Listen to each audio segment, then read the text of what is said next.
This chapter tells us 13 things about Nikolai Petrovich. Number one, at the time of the action, he is 40 years old. Number two, he about a dozen miles away from the train station, he owns an estate, and on that estate are 200 souls, 200 serfs, and this is about a 5,000 acre estate that one commentator mentions is about medium sized.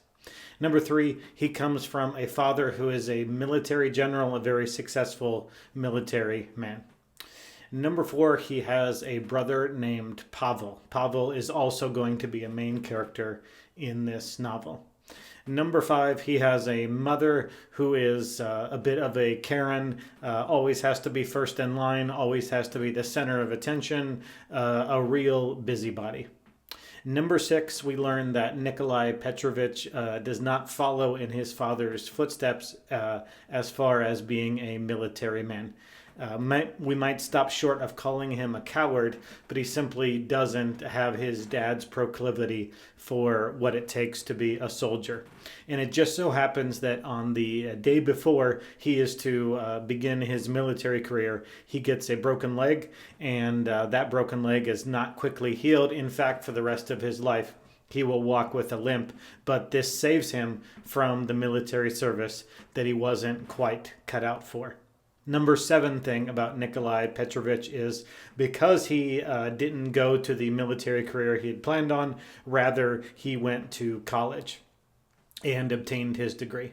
While he was at college, it just so happened that his brother Pavel, who did have military service, again, it doesn't seem as successful as their father, but successful in its own right, was at the same place, I believe at St. Petersburg. And so in college, Nikolai Petrovich and Pavel roomed together.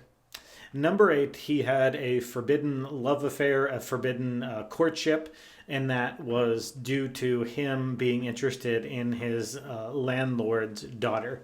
And his parents did not approve of that relationship, but that leads us to the ninth thing we know, and that is that both of his parents died while he was at a relatively young age. First his father, and then very soon after his mother, and it's that classic cliche that the spouses can't live without one another.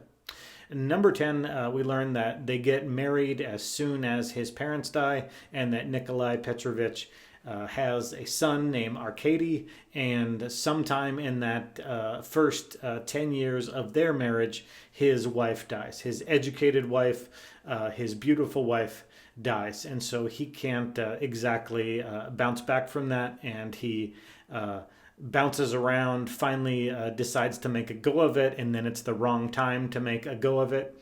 And so finally, Arkady grows up a dozen years later and goes off to college in St. Petersburg.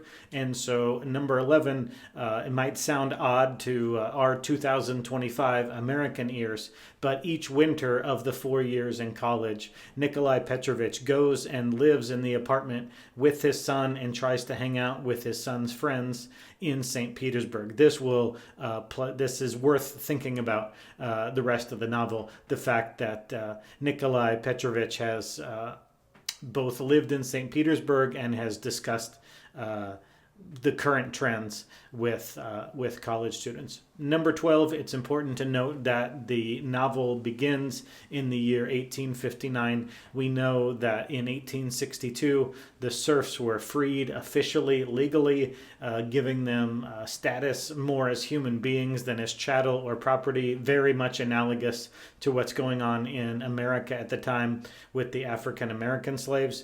And so these enlightened, woke, democratic-minded people like Nikolai Petrovich, he's already done so. He's already freed the serfs before. He's not considering them property 3 years before. So the year 1859 is key because the times they are a-changing. And then finally, here our scene at the train station, Arkady finally comes and we can see that right before he arrives, Nikolai Petrovich is proud of him. He's thinking about my son, a college graduate. He is lamenting the fact that his dear wife never got to see Arkady grew up.